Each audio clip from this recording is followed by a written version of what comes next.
दूसू चुनाव के लिए जारी है प्रत्याशियों का दमखम। ये बड़ी जानकारी।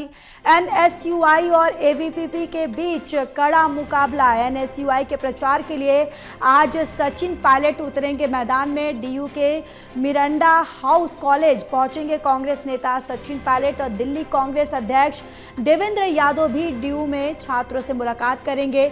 दूसू के 18 सितंबर को चुनाव होने वाले हैं, जिसको लेकर छात्र संघ जो छात्र अध्यक्ष को उनको पूरी तरह से दमखम दिखाते हुए जो पार्टियां हैं वो अब पीछे पर्दे से मजबूती के साथ उनका साथ देती हुई नजर आ रही है। और आज एनएसयूआई के प्रचार के लिए आज सचिन पायलट मैदान में उतरेंगे, जहां डीयू के मिरांडा हाउस कॉलेज पहुंचेंगे कांग्रेस नेता सचिन पायलट। दिल्ली कांग्रेस अध्यक्ष देवेंद्र यादव भी डीयू में छात्रों से मुलाकात करेंगे। दूसू के जो चुनाव हैं वो 18 सितंबर को होने वाले हैं, जिसको लेकर पूरी तरह से तैयारियां जोरों शोरों पर है। और अब दूसू चुनाव के लिए प्रत्याशियों का दमखम जारी है।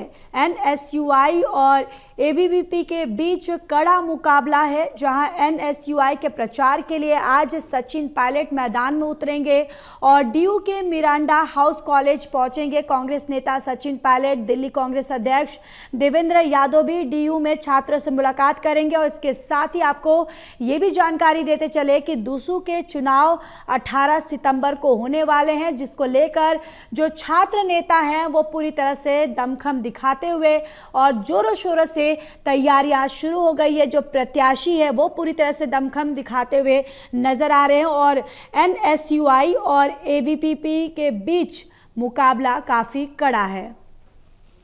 और इसी खबर पर ज्यादा जानकारी के साथ संवाददाता विशाल सिंह जुड़ चुके हैं। विशाल, देखिए अब जो दूसू का चुनाव है वो पूरी तरह से तैयारियां जोरों शोर से चल रही हैं। जो प्रत्याशी हैं वो अब अपना दमखम दिखाते हुए नजर आ रहे हैं।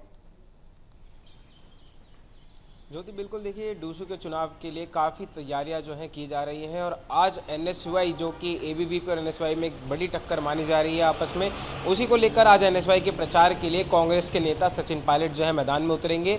सबसे पहले वो दिल्ली विश्वविद्यालय के मिरांडा हाउस कॉलेज पहुँचेंगे, उसके बाद कैंपस लॉ सेंटर, उसके बाद हिंदू कॉलेज। तो आज 3 कॉलेजों में जो है वो दौरा करेंगे और उनके साथ दिल्ली प्रदेश अध्यक्ष देवेंद्र यादव भी मौजूद रहेंगे। इस दौरे के दौरान वो कॉलेज के छात्रों से मुलाकात करेंगे और साथ ही साथ जो उनके कैंडिडेट्स हैं एनएसयूआई के, उनके वोट के लिए जो है अपील भी करेंगे। और इससे पहले हमने देखा था लगातार एबीवीपी भी कल जो है धमाकेदार कैंपेनिंग एबीवीपी की तरफ से भी की गई थी।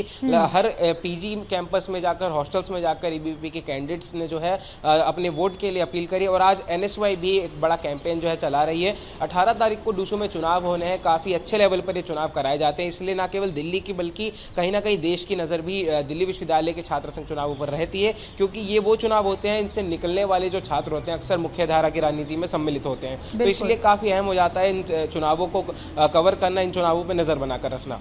बिल्कुल विशाल, और देखिए एनएसयूआई की बात करें या एबीवीपी की, दोनों के बीच में मुकाबला काफ़ी कड़ा नज़र आ रहा है। और देखिए जो एनएसयू की बात करें, जो कांग्रेस इनको सपोर्ट करती हुई नज़र आ रही है, तो वहीं एबीवीपी की बात करें तो पीछे पर्दे से बीजेपी जो है, जो छात्र प्रत्याशी जो मैदान में उतरे हैं, इनको पूरी तरह से सपोर्ट करते हुए नज़र आ रही है। और जिस तरीके से आज आप भी जानकारी दे रहे कि एनएसयू के सपोर्ट के लिए जो प्रत्याशी उतरे हैं उनके लिए सचिन पायलट, यानी कि जो बड़ी पार्टियां हैं, ये जो प्रत्याशी, जो छात्र प्रत्याशी मैदान में उतरे हैं, उनको सपोर्ट करने के लिए मैदान में उतरती हुई नजर आ रही है और उनकी तरफ से भी पूरा सपोर्ट यहां पर मिलता हुआ नजर आ रहा है।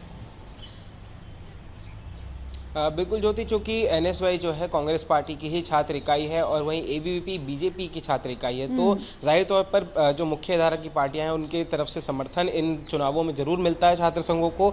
और पिछले साल हमने देखा था एनएसयूआई के जो प्रेसिडेंट पद थे, उम्मीदवार थे रौनक खत्री, उन्होंने काफ़ी पुराना रिकॉर्ड जो है वो डीयू का तोड़ा था, क्योंकि एबीवीपी का राज जो है प्रेसिडेंट पद पर काफ़ी लंबे समय से चला आ रहा था। लेकिन पिछले साल वो स्थिति नज़र नहीं आई, एनएसयूआई ने बाजी मारी और प्रेसिडेंट पद का चुनाव जीता। और इस बार भी एनएसयूआई ने एक बड़ा दांव खेल दिया है, क्योंकि जो प्रेसिडेंट पद है उस पर लगभग 17 साल बाद किसी महिला उम्मीदवार को उतारा गया है। तो ये भी एक बड़ी यहाँ पर कह सकते हैं हम माइंड गेम यहाँ पर एनएसयूआई की तरफ से खेला गया है, क्योंकि दिल्ली के मुख्यमंत्री की बात करें तो मुख्यमंत्री भी एक महिला है और डूसू चुनाव भी कहीं ना कहीं दिल्ली में हो रहे हैं, तो उसमें भी एक महिला कैंडिडेट को प्रेसिडेंट पद के लिए उतारना ये एक बड़ी स्ट्रैटेजी एनएसयूआई की मानी जा सकती है। वहीं अगर एबीवीपी की बात करें तो एबीवीपी की तरफ से जो प्रेसिडेंट पद के उम्मीदवार हैं आर्यन मान और उनके एनएसयूआई की जो उम्मीदवार हैं जोसलीन नंदिता चौधरी, तो दोनों के बीच कड़ा मुकाबला जो है देखने को मिलेगा।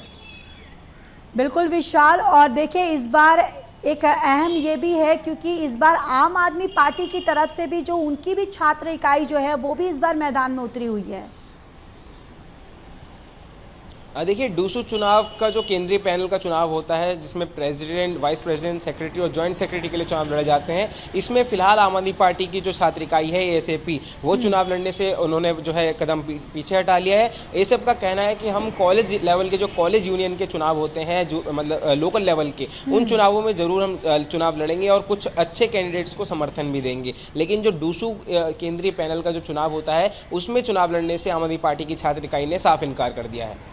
बिल्कुल, और विशाल आपसे समझना चाहेंगे कि जिस तरीके से जो प्रत्याशी मैदान में उतरे हैं, एनएसयूआई की बात करें या एबीवीपी की बात करें, इन्होंने जो चुनाव को लेकर जो छात्रों को लेकर क्या कुछ ऐसे वादे किए गए हैं चुनाव को लेकर ताकि उनको वोट जो है वो मिले? देखिए दोनों छात्र संघों ने अपना जो मैनिफेस्टो है चुनाव के लिए जारी कर दिया है। सबसे पहले एनएसयूआई ने अपना मैनिफेस्टो जारी किया था जिसमें दो तरह के मैनिफेस्टो उनकी तरफ से देखने को मिले।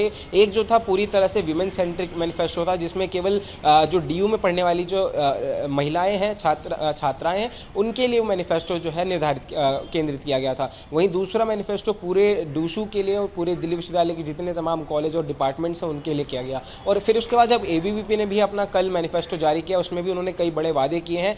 और अगर मुख्य तौर पर वादों की बात करें, यहाँ पर विमेन हाइजीन की बात सबसे ज़्यादा कही जा रही है, मेंस्ट्रुअल लीव की बात की जा रही है ताकि जो डूसू में पढ़ने वाली जो महिलाएं हैं उनको साल की कम से कम 12 मेंस्ट्रुअल लीव्स दी जाए। इसकी मांग भी कई समय से जो है डीयू में उठाई जा रही थी। इससे पिछले साल की बात करें तो यूवी बस जो यानी यूनिवर्सिटी लेवल की जो बसें चलाने की मांग की। जी बिल्कुल, चलिए बिल्कुल।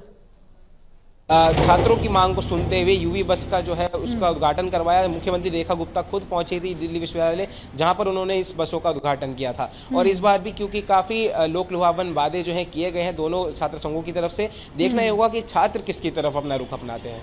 बिल्कुल विशाल, चलिए तमाम जानकारी के लिए धन्यवाद।